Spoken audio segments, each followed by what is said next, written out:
taking place at 10th and Vine, right just north of Center City. I'll be live streaming presenters as they speak, and we're gonna be off.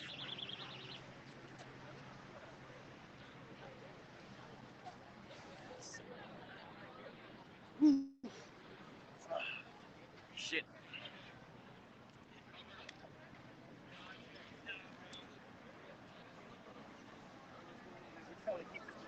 Oh, appreciate it. Sorry. Do you have a list? Do you have a presser by any chance that I can see? Okay, let me know if you do. Thank you. Holler. We got about 5 minutes until speakers begin talking. But once again, my name is Jason Peters, and we're out here live streaming. Speaking today at the event, please make your way forward. Once again, if you are speaking today, tonight, this evening at this event, please make your way forward to the podium. Thank you.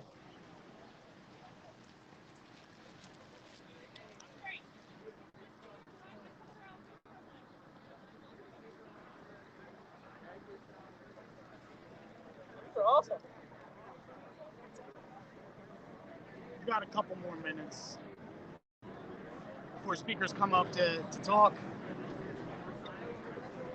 As someone who does a lot of protest coverage, they've got a pretty sweet setup.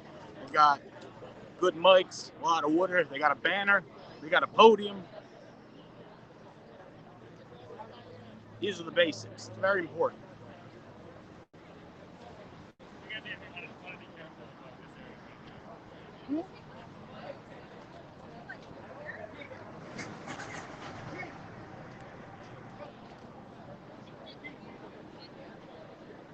Got a couple minutes.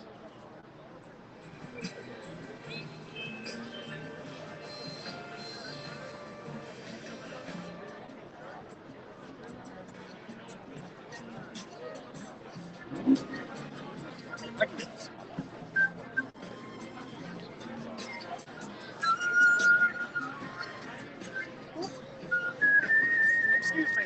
I'm a freelance journalist out here covering the event. Would you mind talking? I'm live streaming right now about what brought you out here. It's facing the ground. That's fine. I understand.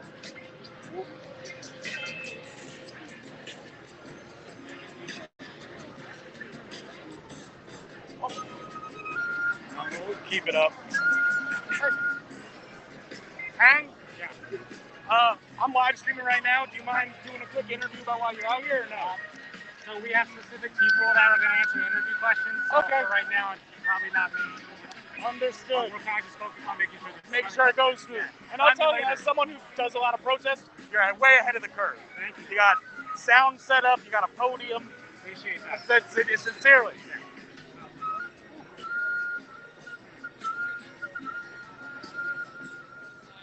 Probably gonna set up. Sorry, guys. Set up right here. Speaker. So we would like to press the Oh, behind. Oh, got it.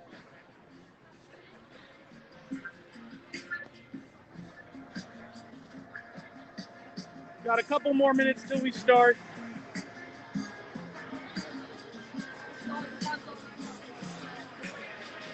Got some signs.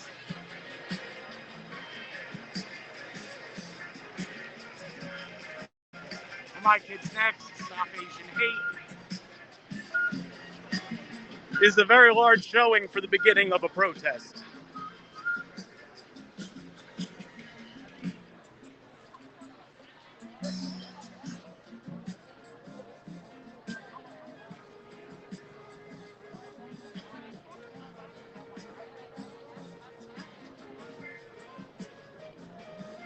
Okay. Okay. So you're out here at the protest in solidarity with the Asian American community. What brought you out here today? This is such an important issue for the Asian American community, and it has been an ongoing issue. And I'm really happy to see that people are out here and standing.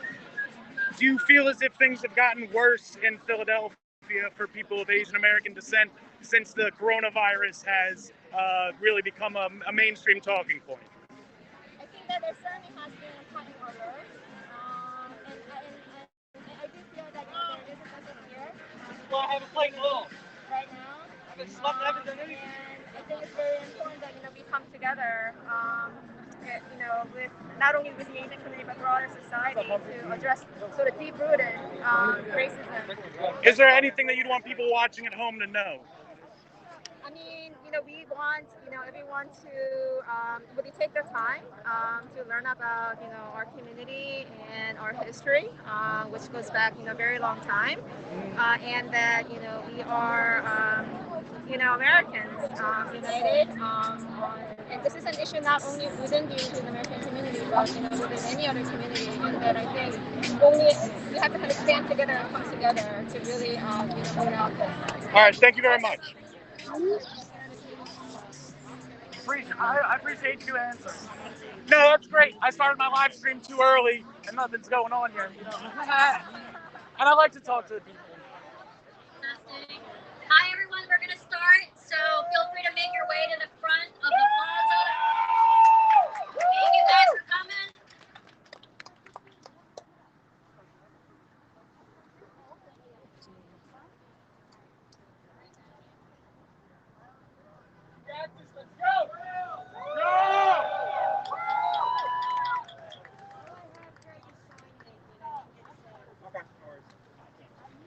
Hello.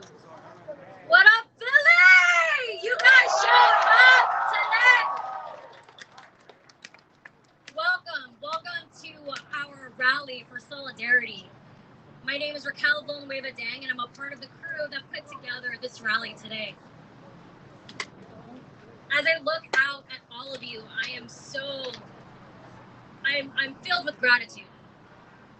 Gratitude to be among so many people that decided to come out today and lead with your heart. But as we stand here in Chinatown, I'm also overwhelmed with feelings of frustration and anger and sadness. Sadness over the growing display of anti-Asian rhetoric and violence in this country and all over the world. The root of this hate is the same hate that oppresses our Black, brown, and LGBTQ communities. And the only way to change this narrative is if we stand together. I am the proud daughter of Filipino immigrants. My parents came to this country chasing the American dream.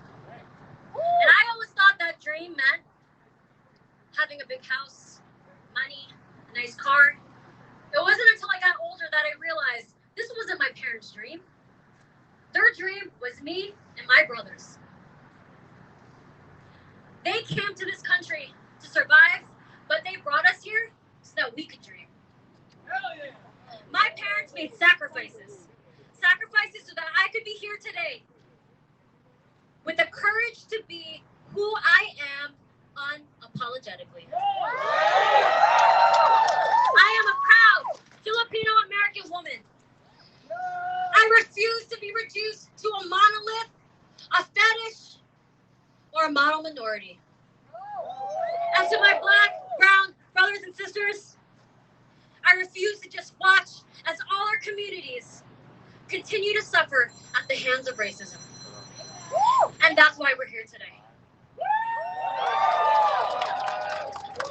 I can't think of a more perfect place for this rally today, under the protection of these guardian lions.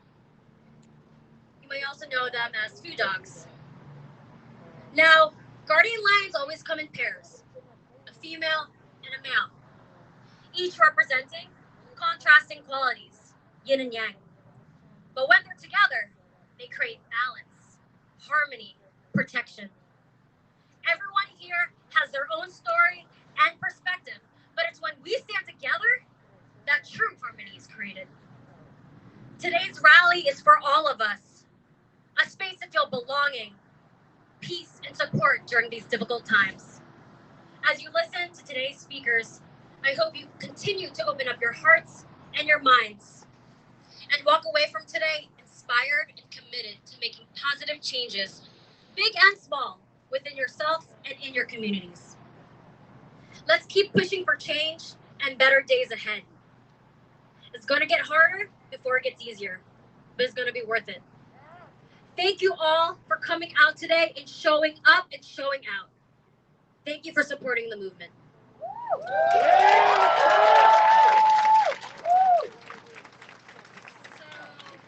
Thank you guys. So I'd like to intro our first act, Lion Dancers. So the lion dance in Chinese culture is really meant to bring prosperity, good luck, and happiness. And so we often see it performed during special events and Lunar New Year. So let's mark today as a new start for the city and better days ahead. Let's bring out our lion dancers. Thanks, guys.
give it up for our lion dancers!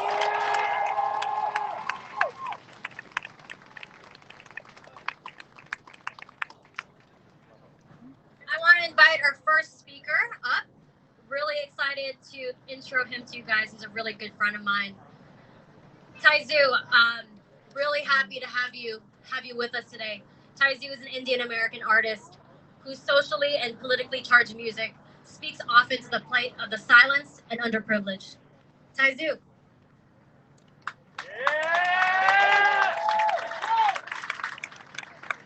What's up, everybody? That was incredible. Wow. Thank you, everyone who's here. This is the beginning, right? This is where we start together. This is the seed. These are the seeds we're planting. So get ready to water. We're just warming up. Look.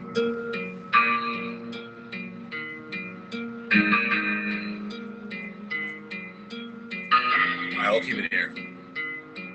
Look. What do you do when you're 5? Parents fighting, yelling, can't escape if you hide. Father clenches fist, you see the rage in his eyes. Try anything to stop, but all you do is just cry. What's it take for patience to die or risk your life to make enough to flip an eighth for a pie? They blatantly lie, have faith. Your face look like mine, but you've been living in the cabin some time. Gain a little, risk a lot. Yeah, kill the people, kill the cops. Gone. Arm the teachers, loading locks. It's flu season with the way we catching shots. Left cutting off their nose just to spite their face. Right hearing that they wrong, but they fight the case. Got Brett on the bench, even with a rape. Not long till all abortions are out of state. Burn the forest, kill the people. Knock them to the floor and break their joint if they screaming. If it's plastic, then leave it. If it's precious, deplete it. Who'd have known to birth a demon only takes an egg and semen? Can't you semen? Claim they patriotic, but it's treason. How you sleeping? I should send some nightmares in case you're dreaming. Hearts bleeding. My people are so smart. And you know what else they say about my people? The polls. They say, I have the most loyal people. Did you ever see that? Where I could stand in the middle of Fifth Avenue and shoot somebody and I wouldn't lose any voters, okay? L-O-L. This is what we're fighting against. This is what we're fighting against. This. Look. This next track is called Storyteller. Look, you're unique. That's your story. Tell it. She got a lot to say. A story for everyone. She threw it all away. A love lost for no cause. If no one can hear you, what sound doesn't make when a heart breaks? Trees fall like teardrops. Curses out earmuffs. Anger and alcohol. What is the outcome? Gotta spend all your income. Parents and family and then some. How much hurt can one man take? How that liquor is called champagne. Being told with the writing is called rampage. Spinning away and you get a band-aid. It's the fun to me, it's the fun to see, it's not fun. The bird hates the cage has the food, the bird closes waits against how to fly, and forgets the style, and lives just without. The story is true, the story is you. I hope that I'm right, I hope that I'm wrong. I'm probably not, but you hold the pen to write out your truth. Those last 2 bars. You hold the pen. Write out your truth. Nobody writes your autobiography. You hold the pen to the pages of your chapter. Period. Look. Hey. Night sky full of dead dreams. Ambitions that had no hope. Like a cipher that has no scope. What's your aim in life? You don't know. Compare and contrast. We mortals is combat. But kings never sell out. So no need to pawn that. I'm crazy, I'm gone mad. I'm Keenan, I'm on that. These stories are not true. These stories are fake news. But I don't want to change you. It's hard enough to change me. So I don't care what they do. I love it when they hate me. I love it. You know why? I just throw more love in their face. They don't even know what the hell to do. That's right. They throw hate. Spit that love back hard. And let them know. This is our story. This is our time. Period. Point blank. There is nothing out there. It's not any tomorrow promise. We're here right now. And that's all that matters. Thank you. We love you. We're here. Period.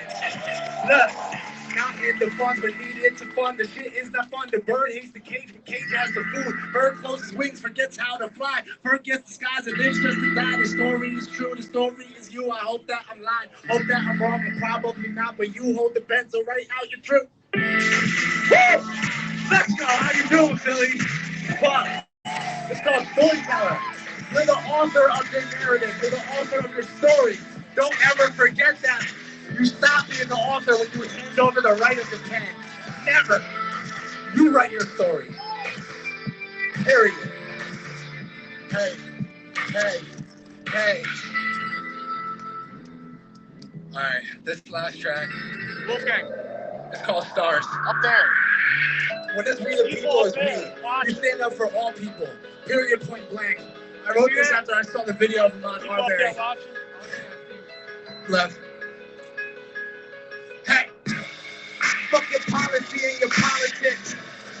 I'm the angriest and an optimist.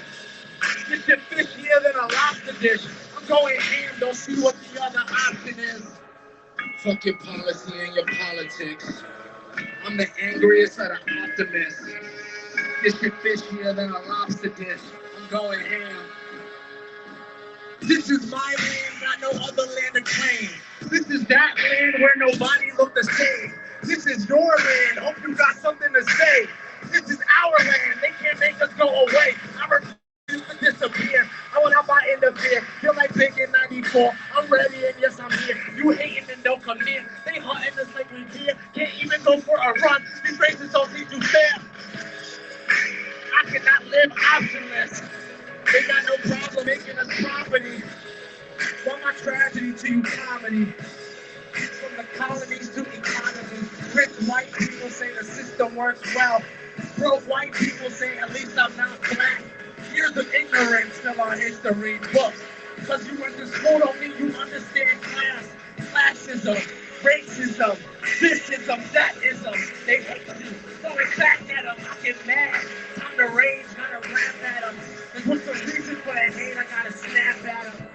United States of what's my identity? United by all these different heredities. Pop melting with something wrong with the chemistry. No French, it's only we that can set us free. Hey, Philly, I go by Rampersad. Thank you so much for showing up. And it's not for us. I mean, it's not for us as in us. It's for us. It's for us. It's the U.S. It's us. It's we the people always. So much love. Thank you.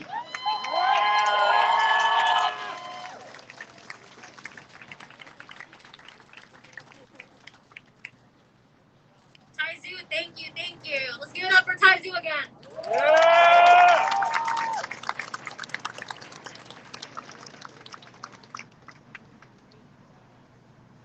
I want to call up our next speaker to the podium. Charlene Cabello is a human rights activist and founder of the nonprofit Movements for Violence Prevention, and it addresses gender-based violence. Charlene, welcome.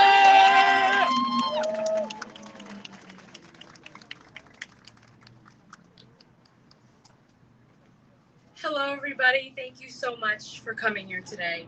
It means everything to me. It means everything to our team of organizers, and it means everything to the Philadelphia community because this was a grassroots community effort. It was an all hands on deck effort.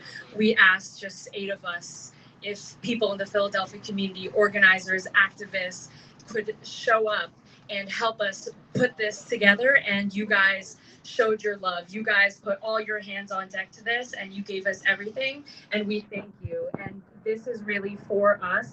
This is for the rest of our nation to see that Philadelphia is standing in solidarity, and I just really want to emphasize how grateful we are for every single person that has stood here today to show that we condemn violence. We do not accept hatred and racism against Asian Americans and other marginalized communities, and we refuse to conform to victimization.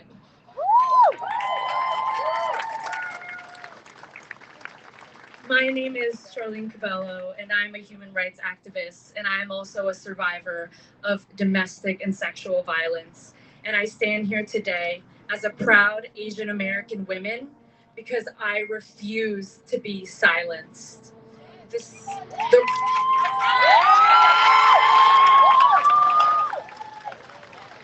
The rise in anti-Asian racism is not a new fight. This has been going on for centuries, and today we are being reminded that we need to stand up and refuse this to keep going on for more years. Today we are standing against this, and we are refusing to let this keep moving forward because this is not a new fight. And as an Asian American woman, I can speak to my identity in the fact that this hatred with misogyny, the ingrained prejudice against women, and racism in the experiences that we as Asian American women experience is not something new. This is something that I have grown up with. This is something that I am sure every Asian American woman, of course, has felt. The oppression, the fact that we are seen as mere objects for the male gaze, the fact that we are seen and dehumanized as not even human beings, that we have been stripped of our voices, stripped of our humanness, and that we are seen first as sexual objects for other people rather than as human beings who stand with our own hearts, with our own souls, with our own beliefs, with our own dignity, who deserve self-respect.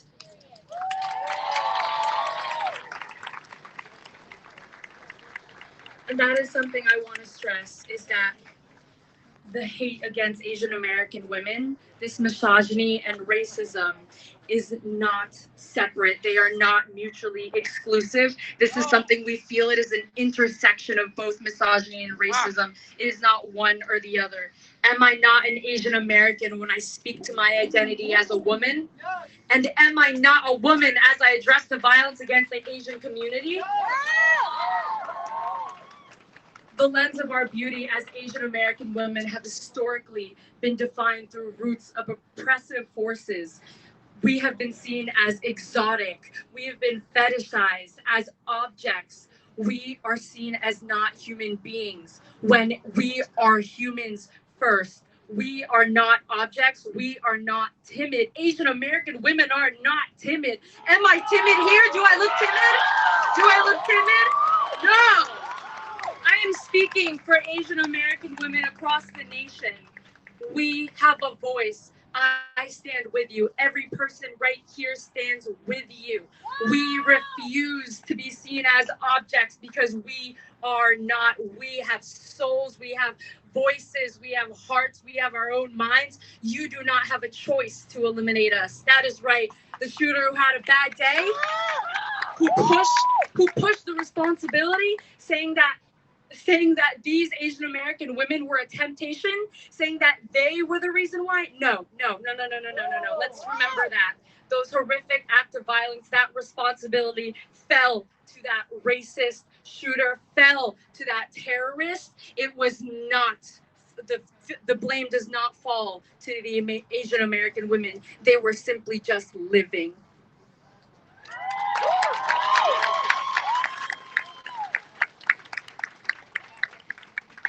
And as human beings, all of us here standing today, thank you so much. Because right now, right here, if you look around, please take a moment, breathe it in, breathe the air, feel the energy around you. Because today is the first time in history Philadelphia has held a rally against anti-Asian racism.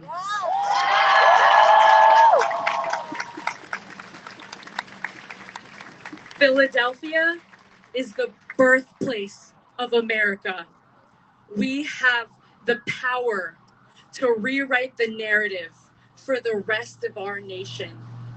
This is where America started. We will be the change. Philadelphia will rewrite the change. It starts right now. We can be a spectrum for the rest of America to see. The birthplace of America is right here, and we are showing the story and how it will move forward for the future, for the rest of generations, for the rest of Asian Americans, and first, the rest of every single human being that walks on this nation. Thank you so much.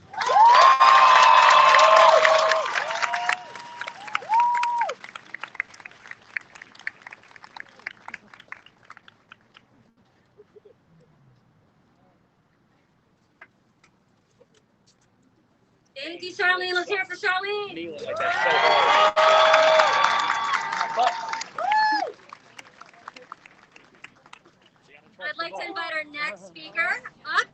I'd like to invite John Chin.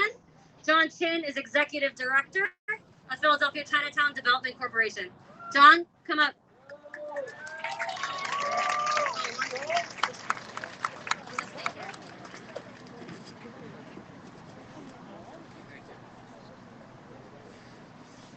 Everybody doing okay? I want to thank the organizers for today's rally for solidarity, because only by coming together can we fight racism. My name is John Chin, and I was born and raised right here in Chinatown. This is my community. This is all of your community. This community allowed me to be a proud Asian American. It gave me the confidence to be ethnic Chinese and American at the same time. We can be both. I can proudly project my culture and feel strong in my skin without fearing for my safety. Unfortunately, none of us Asian Americans can say that we feel safe all the time, especially at this time. Asian Americans are being scapegoated, harassed, humiliated, shoved, beaten, and murdered. Today, here at the Rally for Solidarity, we are taking a stand. No more! Wake up! This fight for racism is not one day. It is not only today. It is every day. Because if we fight for equity every day, if we do not fight for equity every day, we cannot tell our parents, grandparents, and great-grandparents that we did our best to demand equity for all Asian Americans. Look behind you at the Chinatown mural across the street over there. That was painted by Arturo Ho for the 125th anniversary of Chinatown's founding. It tells the story of survival and perseverance of the Chinese American community in the face of legal and social discrimination. It tells the story of racist acts by the government who put this highway that we are standing on right now underneath us. They put a Greyhound bus station in our community. They took away 25% of Chinatown's land, forced families to leave to make way for projects that would benefit the people of Philadelphia, but not the people of Chinatown. We are service workers, we are railroad workers, we are seamsters, tailors, cooks, educators, scientists, and it goes on and on and on. We are Americans who have contributed to this country's building, who have donated money and PP&E to first responders. We are Americans who, I know some of you here today, signed up to be police officers, medics, fire personnel, and military. Why? Because we are American first and we serve our fellow Americans. But when we look at the mural, you can see the tears of our ancestors who came to this country to build the railroads and to contribute to a country so that their families can enjoy the fruits of their labor. They are the tears of sorrow because we've worked so hard and been here so long in this country, yet racist acts of violence continue to happen against Asian Americans. We are treated as second-class citizens. In this pandemic, we have been harassed, screamed at, spat on, shoved, and murdered. Today is about making change. That mural was done 25 years ago. This year, we are going to create a new mural to tell a new story about the fight for equity and justice for Asian Americans. We have come together across all races, all communities, all neighborhoods, because we are stronger here together. Make change happen today and every day. Thank you.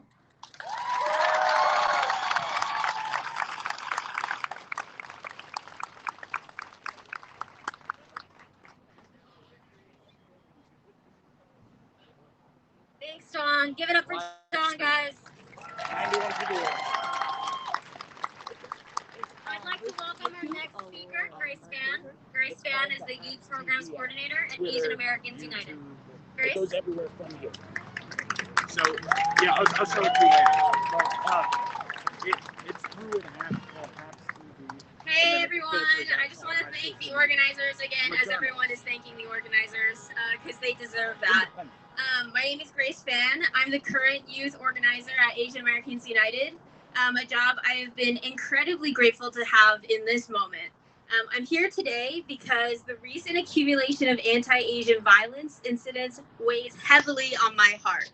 I'm the child of 2 Taiwanese immigrants, and having grown up as the sole Asian person in any room I walked into, anti-Asian racism is no stranger to me.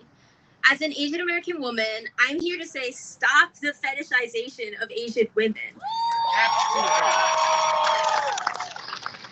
This was part of the monster that reared its ugly head last week when an armed white man decided to shoot up 3 massage parlors, killing 8 people total, 6 of them Asian women.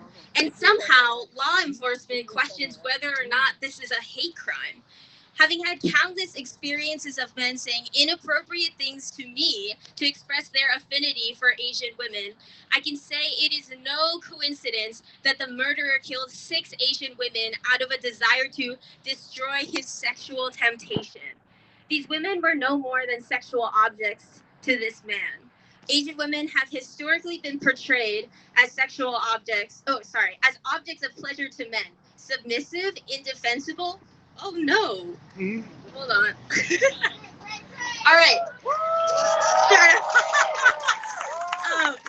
Submissive, indefensible, and sexually exotic, yet a threat to be controlled, like through the Page Act, which categorized Asian immigrant women as prostitutes.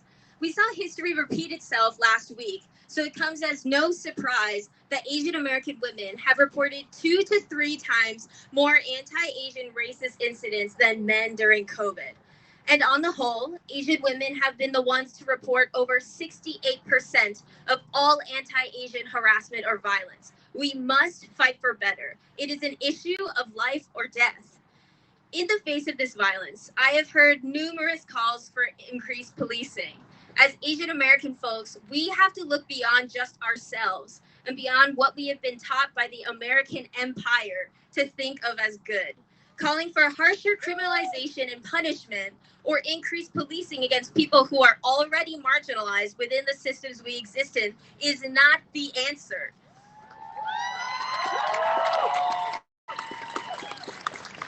These penalties exist within a system that works to oppress people like us. And despite the stories Asian people, particularly East Asian people, believe about police protecting us, policing has never truly protected us, and it never will. Look at Christian Hall, for example, a Chinese American boy, he was only 19, who was shot dead by the police in the middle of a mental health crisis. Our Southeast Asian neighbors are getting deported in batches. Take Hugh Huynh, a 49-year-old man who was deported just last week, separated from his loved ones and an ill elderly father because of a conviction from when he was 18. Hugh served time and had been released for 20 years. The police had a hand in this. Our community would be foolish to believe that increased policing, an integral tool to the American state, will solve problems that were written into the very fabric of this country we live in. A country that has profited off the control and oppression of people of color from its very beginning. Our Black neighbors and loved ones have asked for the police to be defunded. We need to not only stand with them in this act of bravery, but we also need to understand that this benefits the Asian community as well. We need a system of care. We need public investment in social safety nets. We need abundant mental health resources. We need to fund structures that would have saved Christian Hall's life if he had just had access to sufficient and effective mental health resources.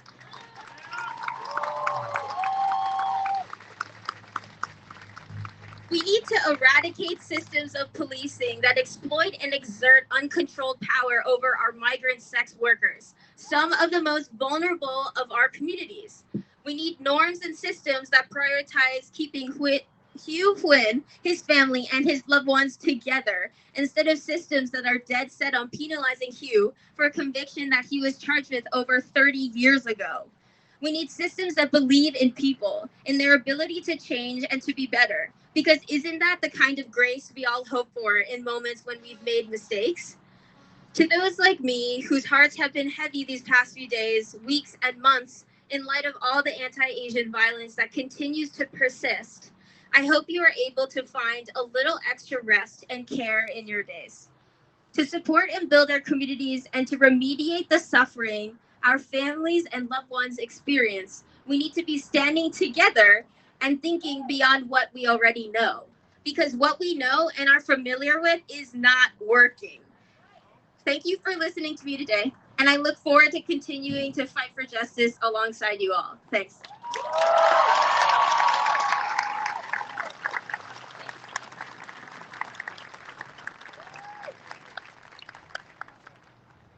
Thank you, Grace. Wow. Guys, I want you to take a minute and just look around you.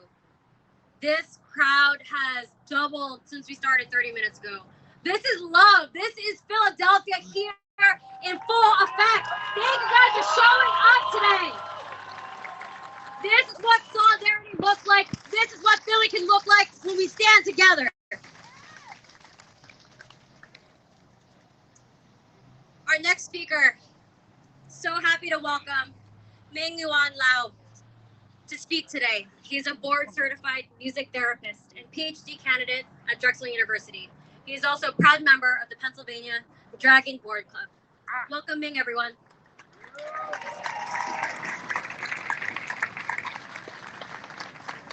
Hello, everyone. My name is Meng Yuan. I have quite a different story from the previous speakers. I come to you not as an Asian American, but as an international student. I identify as Chinese Malaysian, but I come to you here because I've been welcomed by the Philadelphia community to call this place my home. It's been my home for 5 years, and you all are my community. I live right here in Chinatown. I love being able to walk down the streets and knowing the people in my community. I was asked by Jing Jie from Artiva Hair Salon right there to help her with her printer to file for a grant during these hard times. I love walking down to Sankey to see our Dragon Boat coach Henry and then giving him pineapple tarts. Where are you, Henry? Giving him pineapple tarts for Chinese New Year. Like, this is my home, this is my community. It's been my community for 5 years now. I'm coming to you to share the sentiment that we deserve a seat at the table in the discussion of diversity, equity, and inclusion. We deserve to be heard. We deserve justice. We deserve to be safe. We deserve to live. We deserve to thrive.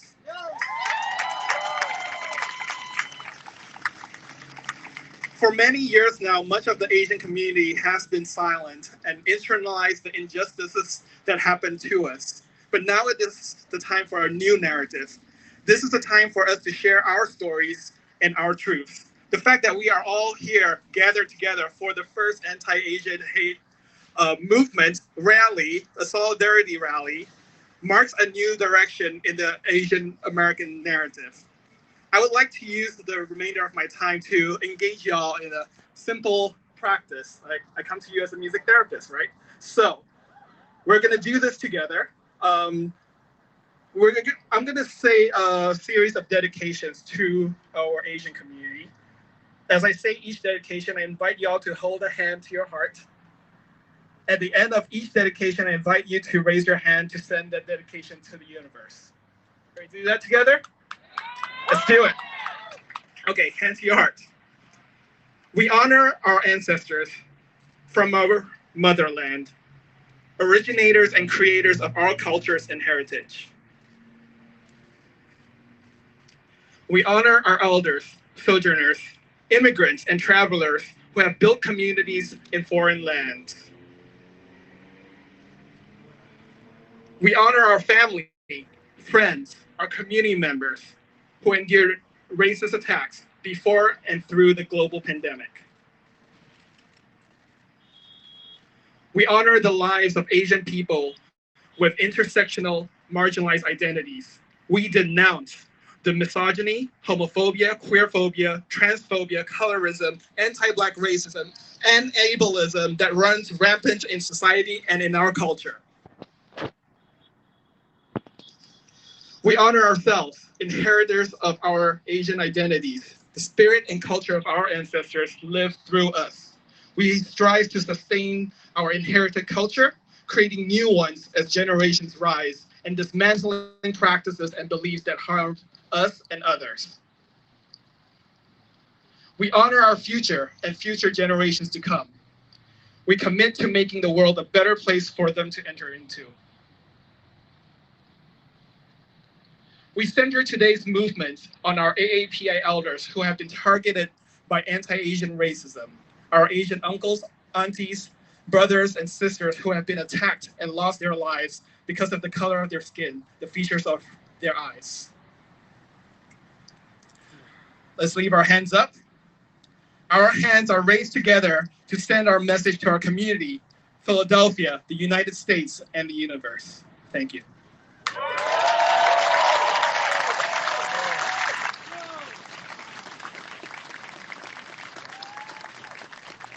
Thank you, Meng. That was beautiful. That was beautiful. I don't know about you guys. I feel so much love for the community today, and I think this is when we really need it the most. A lot of us are hurting, and this is the kind of support that we all need to start the healing process. I'd like to welcome our next speaker up here, Xiao Zhang. Come up here. Xiao is an assistant professor of emergency medicine at Thomas Jefferson University, and I'm so happy to welcome him to speak with us today.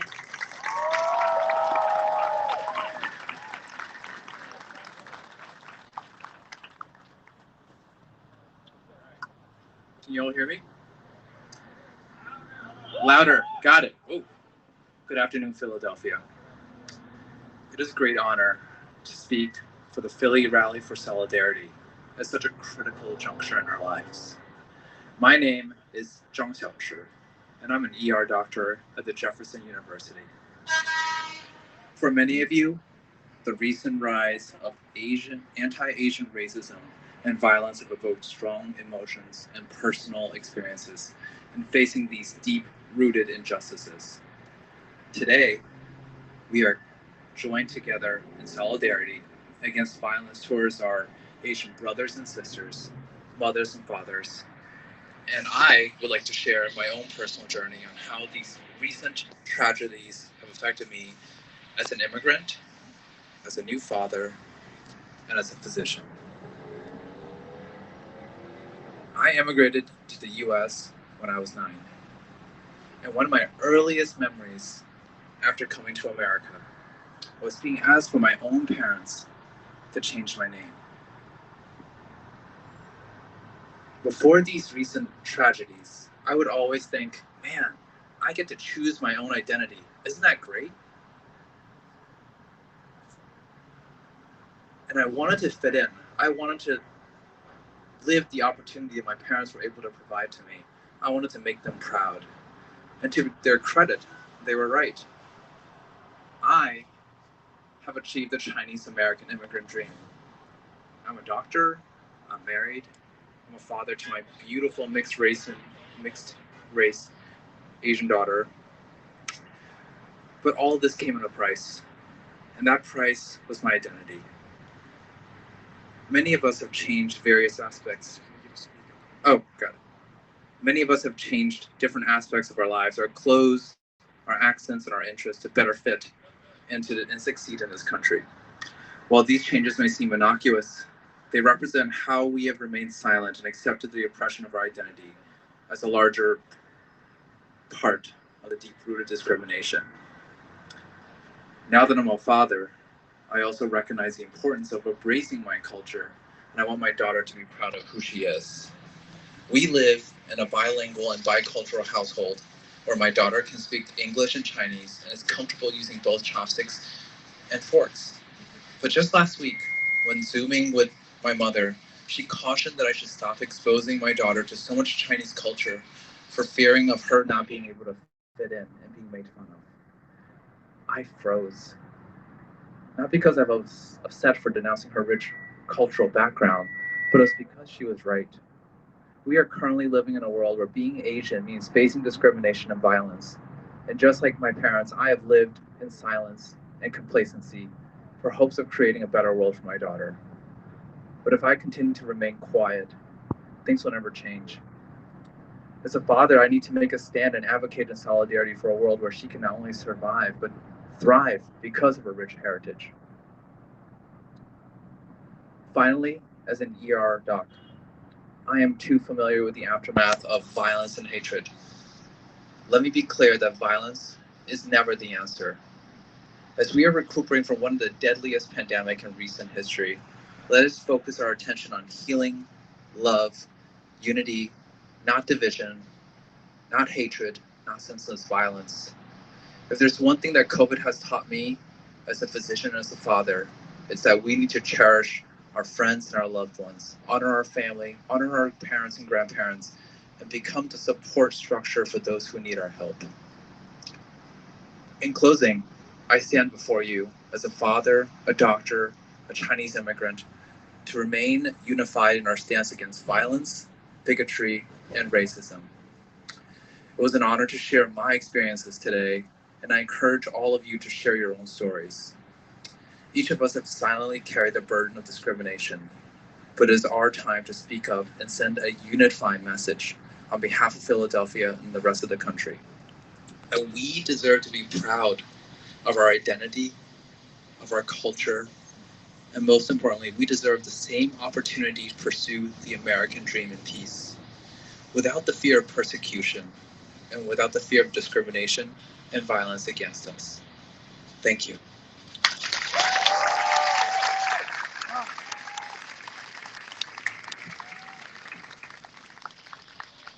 Thank you, Shao. I love that. We deserve to be proud of our identity. Okay, guys, I want to direct your attention here to Will. He's holding up a phone number. So if you text #Philly to this phone number, it's going to keep us all connected. We're going to be able to text you guys updates when we have another event and when we want to have a call to action. But if you want to stay connected with us, feel free to text #Philly 617-752-8343 is the phone number. We're going to go ahead and pin that on our IG Live, Facebook Live, so that you can reference that number later. But take a chance, take a picture, but take a moment to give that number a text if you want to stay connected with us. Again, it's #Philly. Phone number is 617-752-8343. Thanks, Will.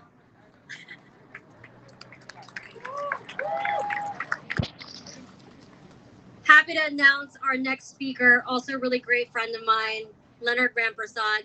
A little bit about Lenny before he jumps on here. Lenny's a first-generation Guyanese American, and he represents the Indo-Caribbean diaspora here in Philly.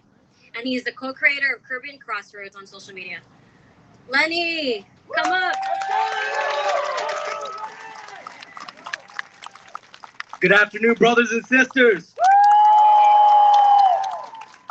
That was kind of lame. Hold on, let's try it again. I said good afternoon, brothers and sisters. You guys are probably wondering what the hell is this random ass brown guy up here doing? Well, I'll tell you something. Asian culture is very deep rooted for me. It goes way back. So my family comes from a country called Guyana. How many people have heard of it? Wow, holy crap, I was not expecting that. But anyway, my ancestors were brought to Guyana from India, and they were tricked into slavery through indentured servitude during the British Empire. My great-great-grandparents, they were all slaves, brought on the boat. The same with the Africans. They were brought at the same time. A lot of people don't realize that slavery was with brown people as well. Why this is important is because before all of this happened, there was a small Chinese family that were born and raised in Guyana, and they had 8 children. One of those 8 children became the first president of Guyana. He was the very, yeah.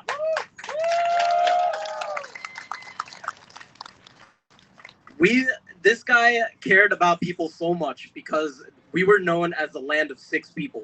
We had Chinese people, we had Indian people like myself, we had Africans, we had Portuguese people, we had a few Vietnamese people, we had a lot of different people. And he didn't care about what color, what race or ethnicity he was. What he cared was about everybody's equality and freedom. And he took presidency when the British Empire was still in control. His main goal was to free us. This lone Chinese man who people thought was just a quiet person ended up changing the entire country. He changed my family.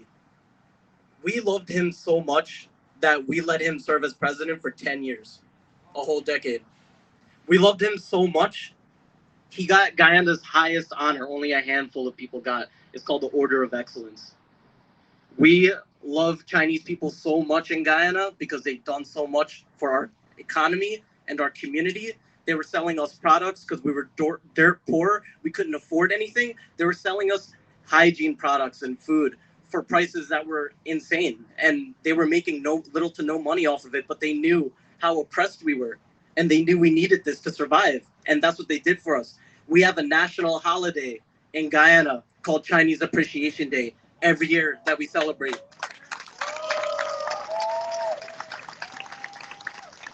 For the lion dancers, we have carnival. You know, carnival every year with the feathers and the dancing, everyone's half naked and stuff like that. It's so fun.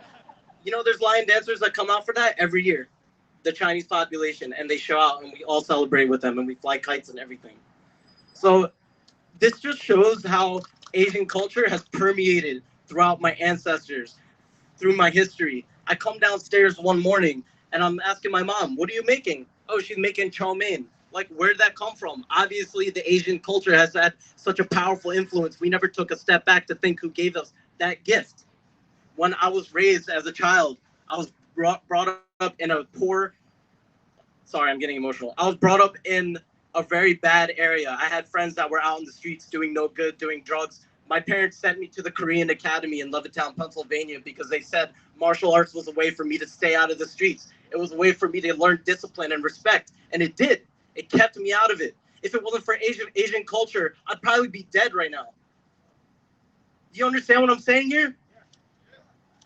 If it wasn't for one Chinese man that actually gave a fuck about us, my great-great-great-grandmother would have died a slave. Do you understand that? And what thanks do we give them here in America? The Chinese Exclusion Act? Xenophobia? We fetishize and sexualize the women? My sister can't even go to the mall without getting fucking hollered at. Excuse my language. There's kids here. Do you know what I had to go through growing up? I had to walk through the hall. Oh, thank you. Come again. Oh, blah, blah, blah, blah, blah, blah. That's all I heard every day for years. If I have a kid, is that what they have to go through? Is that what they have to go through? That's what I'm talking about. This is enough. I'm done with being quiet. No more being quiet. No more being quiet. Do you understand me?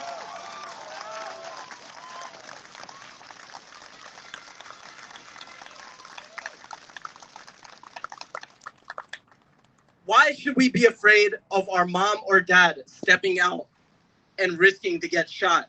You know, last year, my parents took a walk outside because that's what they like to do for exercise. Just go for a simple walk. We live in a rural area in Yardley. I live here in Philly, but they're still back there. They're walking away. A young male winds down his window and yells at them, "Go back to your country. We don't want you here." Is that what they have to deal with? This happened last year. This is only a few months ago. If you have a kid, do you want them to face all that? No. Do you want your parents to live in fear? No. Enough with being quiet. Enough is enough. Yes.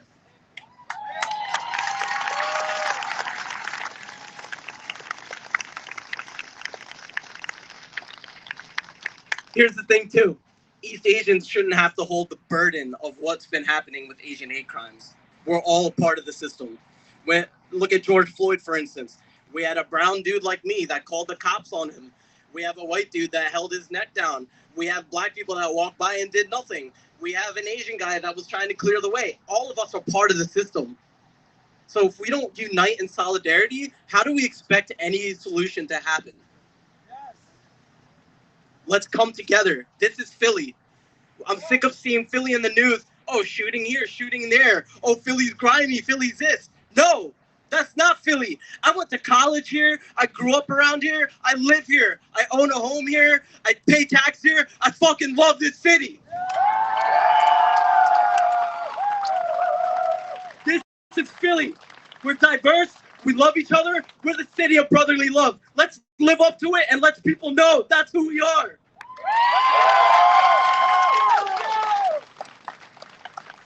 When I say Philly for, you say solidarity. Philly for solidarity. Philly for solidarity. Philly for solidarity. Philly for solidarity. Philly for solidarity. That's what I'm talking about. Let's go.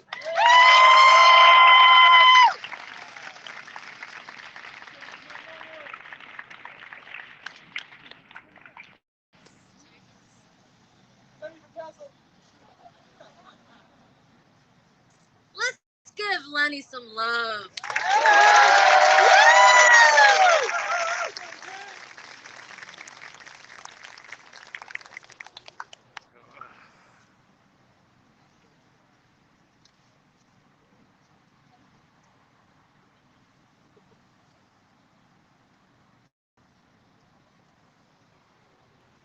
I have too many papers. I don't even know.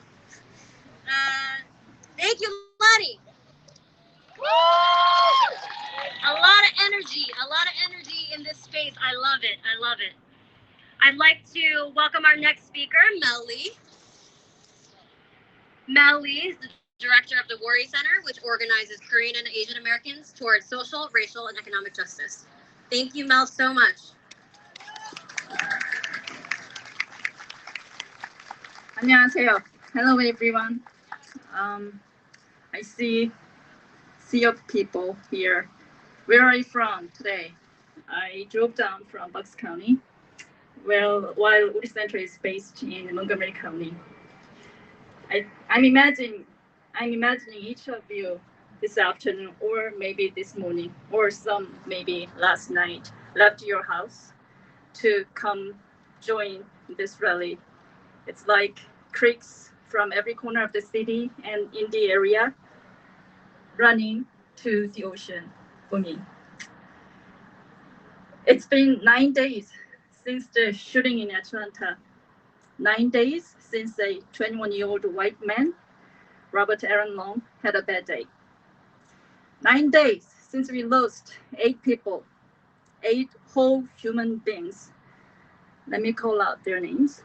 Sunjung Park, Hyunjung Grant, Suja Kim, Younghae Yu, Lena Ashley Young, Hollander Michels, Shaja Tan, and Dayo Fan.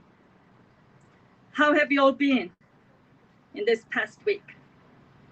I have been feeling sad, pained, furious, anxious, and vulnerable. While I try to work and lead my everyday life, flashbacks of news and articles on unprovoked attacks on Asian and Asian American men, women, youth, and elders across this country, voices of news anchors reporting on the surge of anti-Asian American violence during the pandemic, and the rhetorics and the history of racism, sexism, imperialism, classism, xenophobia, and white supremacy in this country just flooded my head. I felt helpless at the thought that this shooting, which specifically targeted Asian and Asian American women, is indeed only one of 3,800 reported and a lot more unreported incidents of hate, discrimination, and violence against Asian and Asian Americans. Helpless because we all could see that it was coming. When the politicians of the country blatantly professed racist and divisive statements for years leading up and scapegoated Asians for the pandemic and immigrants for the United States failed system. I'm afraid, like many of my friends who are immigrants and Asian American women, that anyone, including myself, could be the target of such violence. I feel vulnerable, and I do not feel safe in this country I call home. It has been tough 9 days of mourning and anguish, and yet I'm here today with you all because it has also been 9 days of solidarity and hope. On March 17th, the day after the shooting in Atlanta, Philly communities showed up right here to honor the victims and support each other. From Atlanta to DC, New York, San Francisco, LA, Houston, Pittsburgh, and Philadelphia, to name a few. Communities across the country came together, both physically and virtually, in solidarity with Asian and Asian Americans. And we are speaking out against anti-Asian hate, sexism, systemic racism, and white supremacy. It is this solidarity, this sense of community, that helped me overcome the helplessness and fear within me as I go through each day as a mom, as a colleague, and as a community member. Concrete actions are taking place at various levels to support the victims' families and the organizations that are directly providing services and help to the families and the local communities. I see more people joining conversations on racial justice and what we can do to dismantle systemic and internalized racism. In the midst of this unprecedented crisis that brought out the ugliest faces of this country, I am learning to be hopeful, knowing that this country also has a long history of resistance against racism, white supremacy, and hate, and witnessing solidarity across communities for Black Lives Matter, and now for Asian and Asian American communities, I was able to shake off my fear and anxiety. So thank you. Thank you for organizing this space where we can show up for each other. And thank you for voicing out your support and solidarity. Thank you. And as much as I appreciate that you all are here with one heart in solidarity, I want to express my one wish. I want us all not to stop here. While we may go back to our everyday life sooner or later after this rally, I wish we all remember that all the evils that we have been denouncing here have deep roots. Thus, take equally deep commitment on our side to root them out. No one person, no one group, no one organization, no one community can do this work. This is a work that we all need to take part in, each one of us across all communities. So when you go back to our own family, friends, and neighbors tonight, let's start with them. Let's support each other, talk to each other, and lead each other within our own community. Let's support and join our community organizations in our own areas. Yes, these are multi-layered, huge, daunting tasks, I admit.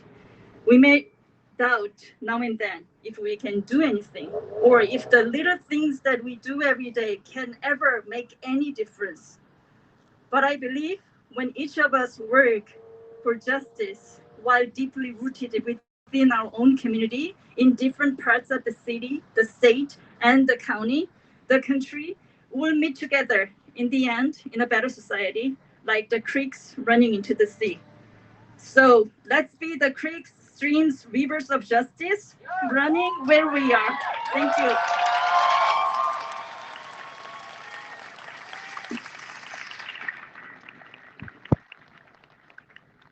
Thank you so much, Mel. Thanks for all the work that you continue to do in our communities. And I love what you said. Let's not stop. This is the beginning, y'all. Let's not stop.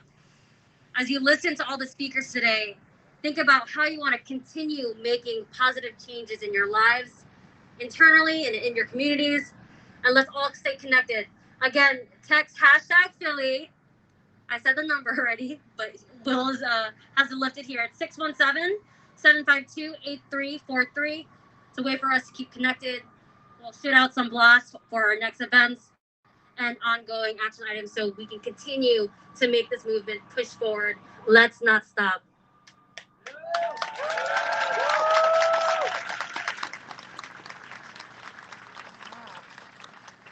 So I'm just so amazed by the amount of people that we have here today, and I know we have support from so many parts of the city. I do want to acknowledge that we have a senator with us today, Senator Sharif Street. Thank you so much for showing support. Do you want to say a few words?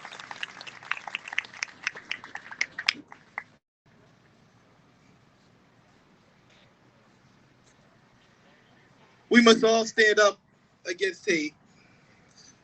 You know, I was shocked and horrified by what happened in Atlanta. I went to college in Morehouse in Atlanta, and Georgia doesn't have exactly a great history on race. But what was most shocking wasn't just that a horrible act of bigotry and hatred was perpetrated against the Asian American community, and 6 Asian women were murdered. 2 other folks as well. But what was most shocking, disturbing, outraging was that the night of the press conference, the police captain started to give what appeared to be a justification for this act of hate. Instead of humanizing the people who were going about their normal lives, he tried to humanize and explain the murderer's thoughts. You watch this man who's supposed to be responsible for protecting people talk about, well, this guy just wanted to purge his lust for the objects of his lust. The objects. We're talking about human lives. And let's be clear, just because this man may have had some perverse thoughts, that's not the problem of Asian women going about their lives.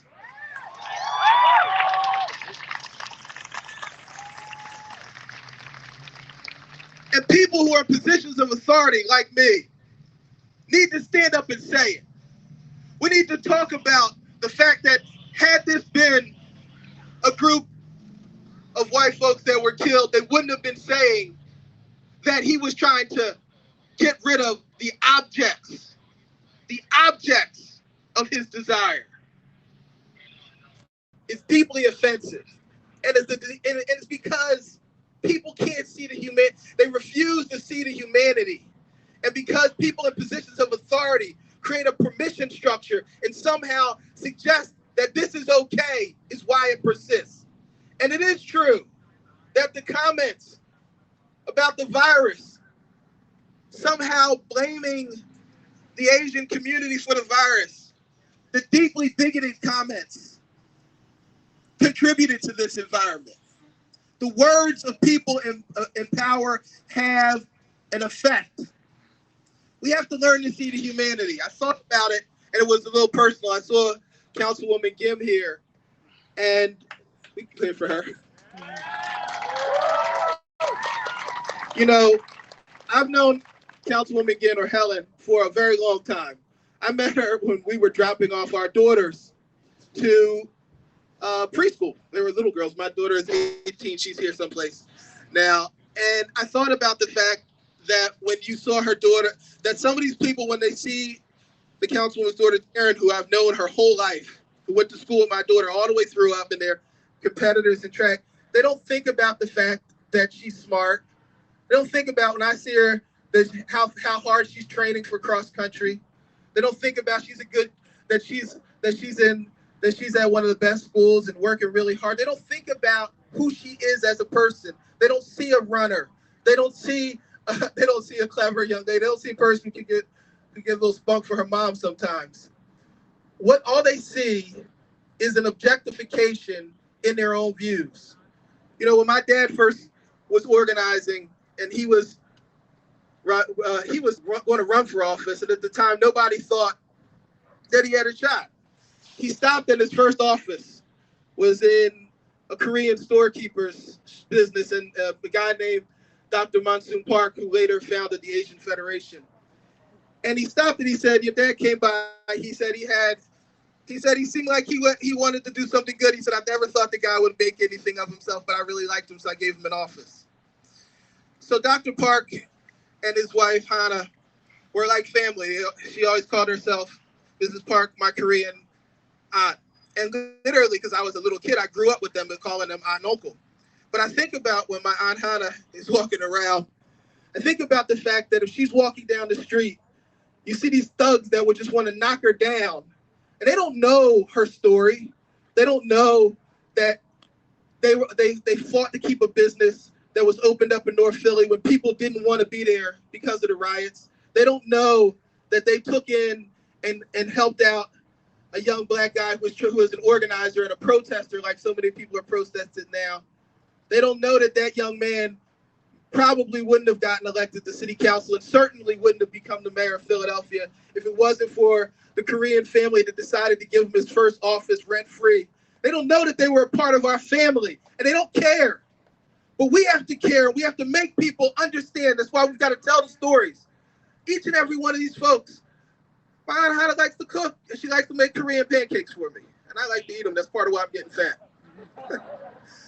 But we have to recognize that when you allow people to be objectified and you describe someone and you're the chief of police, you're the head of law enforcement, and a man murders viciously people, and you talk about he was trying to get rid of the objects of his desire. You now, police officer, you, captain, have contributed to hate.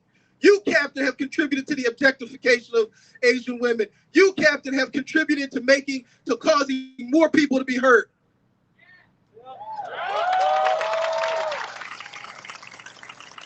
We need to recognize the humanity in one another. We need to recognize the individuality in each of us. And when we start really doing that, when we start demanding that our leadership do that, if this was the captain of police in Philadelphia and someone called Asian women the objects of desire, I would be calling for his resignation, and the leaders in Georgia should be doing the same thing right now.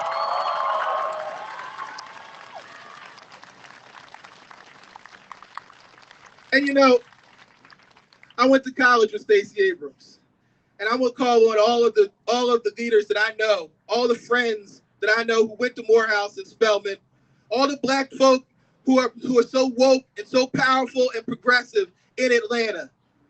My brothers and sisters from Morehouse College and Spelman who basically run the city of Atlanta. You should not allow that man to continue to be the police chief if he can't recognize the humanity in the Asian women that were murdered, and instead he repeats the bigoted comments of their murderer. So we need to all take a part in making sure that this doesn't happen again. And we need to all call our own, the folks that we have connections to, accountable. And so I'm here in Philadelphia. I'm a Pennsylvania state senator, but I'm a Morehouse alumnus. And as a person who went to that institution and all of the resources and power they have to stand up and call on and make sure that we cannot allow people with bigoted views and who have that cultural sensitivity in the moment of a tragedy to be in charge. I stand with you. We must continue to march. We must continue to make our voices be heard. And we must make sure that the humanity of Taryn and my Aunt Hannah is respected and recognized by everybody of every race, color, and creed, no matter where they go. And they should never, ever have to change where they want to go and hide in fear because of the bigoted views of somebody that are in somebody else's head. It's not their problem. It's not their problem how people see them. It's that person's problem, and they need to change. Thank you. Let's keep fighting. Let's stop Asian hate. Don't give up. We can change things.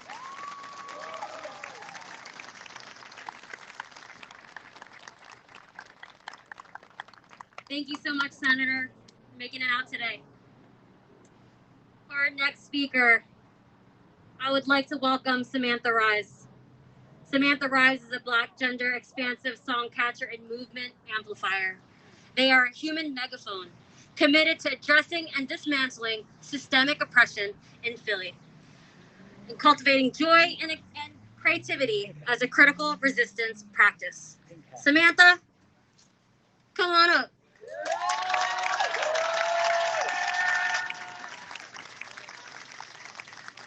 I'm just trying to get embodied like these lion dancers, because that's bringing the joy. That's critical resistance. That's critical resistance. Hello, beloveds. Hello, hello, hello, beloveds. My heart is pounding out of my chest. My hands are shaking. And I feel a lightness in my body for all the weight that we have been feeling week after week, after month, after year of violence. Being together like this reminds me what it looks like when we win, reminds me what it looks like, the future that we want, what it looks like, what protection and solidarity and support and cherishing and love and nourishing look like, what community care and mutual aid look like. This is what it looks like.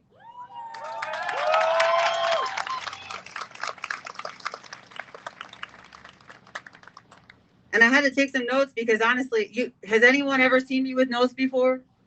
No, it's not something I do.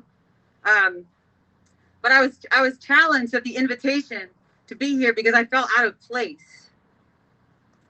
Out of place because so often I get to be one of many to amplify the voices of thousands and millions of people unheard all over the world, right?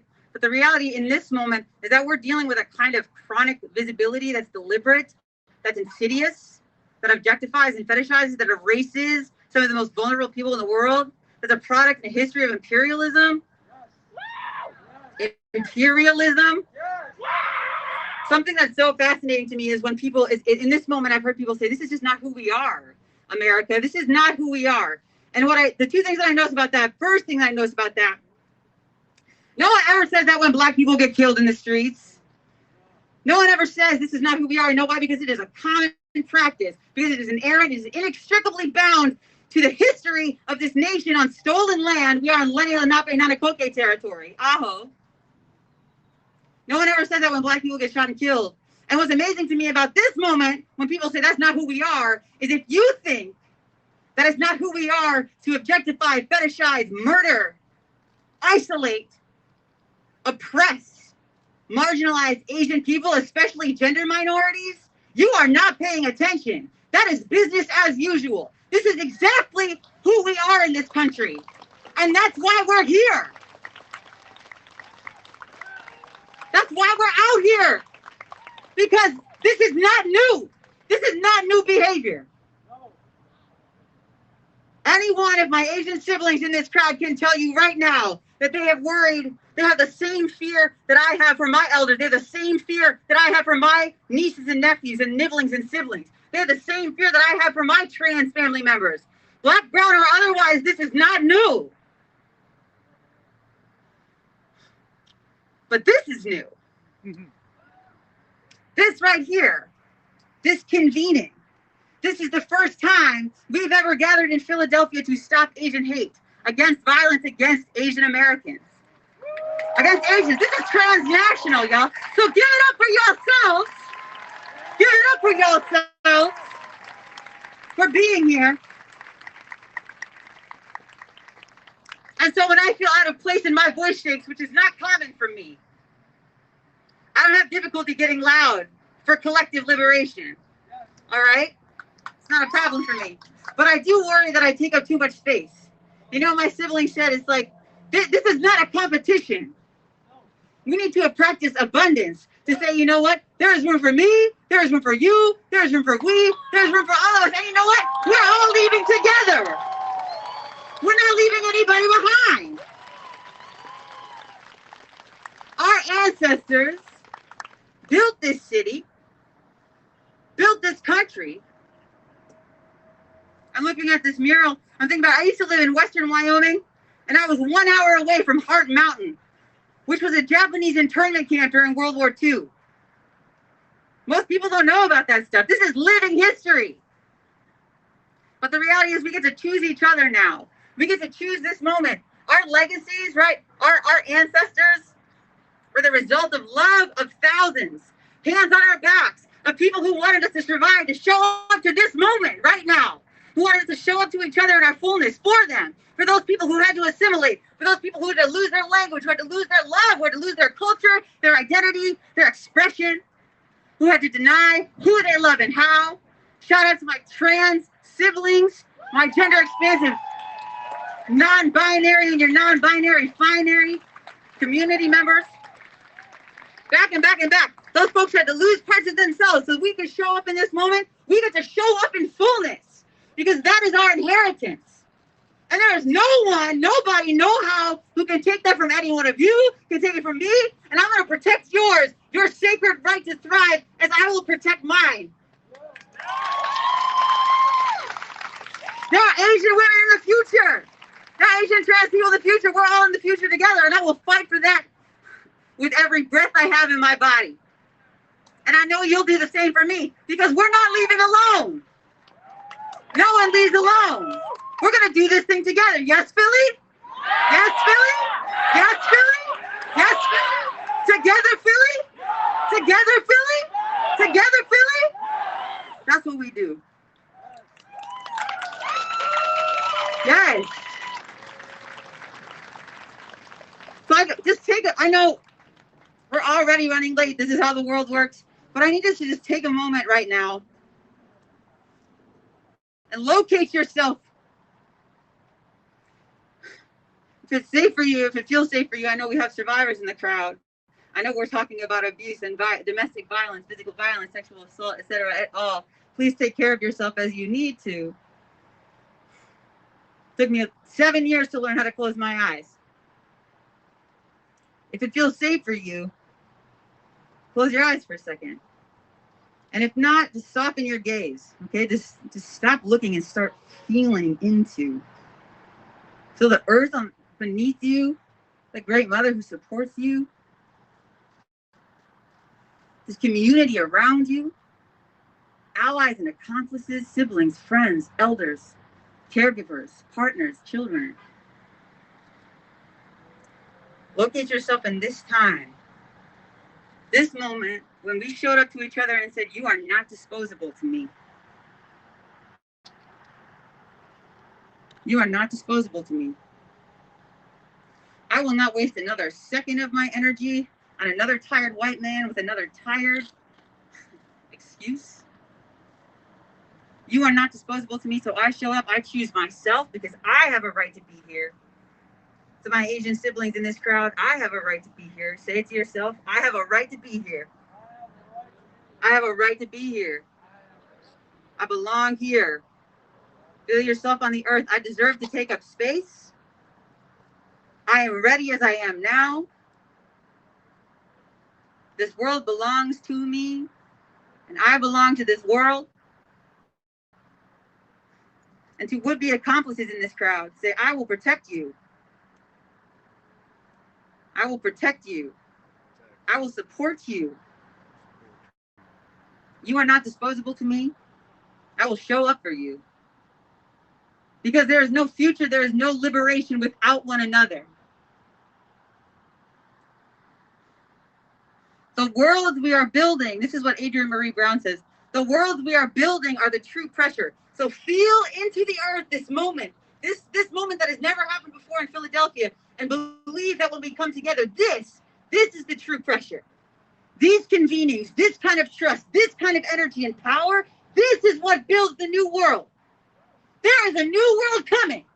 And our movement ancestor, Grace Lee Boggs, and we can lift our eyes now, we can lift our hearts and our heads. Come on back to me, y'all. Grace Lee Bogg says, we have to reimagine everything.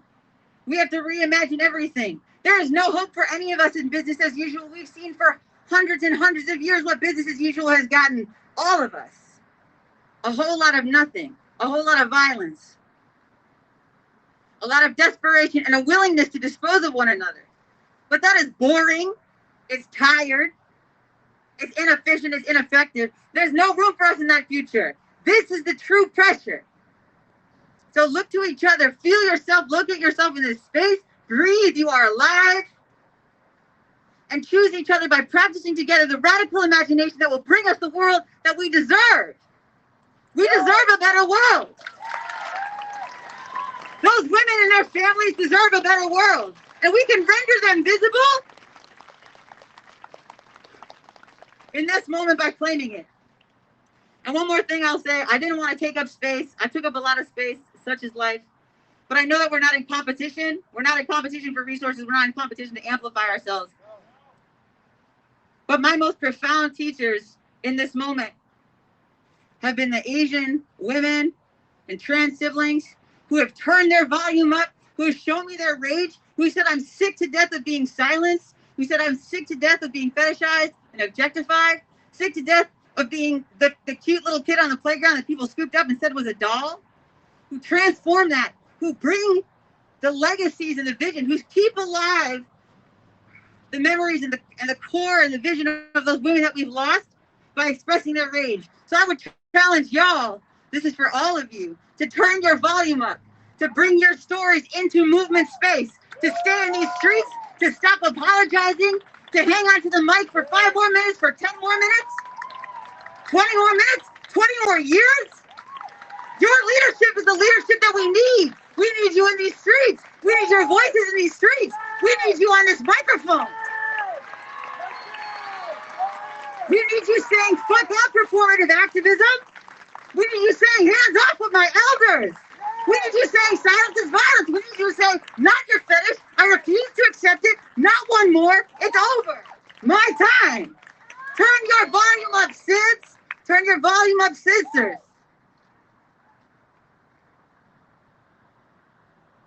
Breathe into this moment. Breathe. You are alive. Breathe. We have each other. Choose each other. You are not disposable to me. And the world we're building are worth every interruption, every honking horn when we stop this traffic. It's all worth it. Let them wait because it's your time. Let them wait because it's your time. Take these streets like you own these streets. Take up space because you were born for this moment. Thank you all so much. Thank you for the opportunity to be here. Let's get some chants going.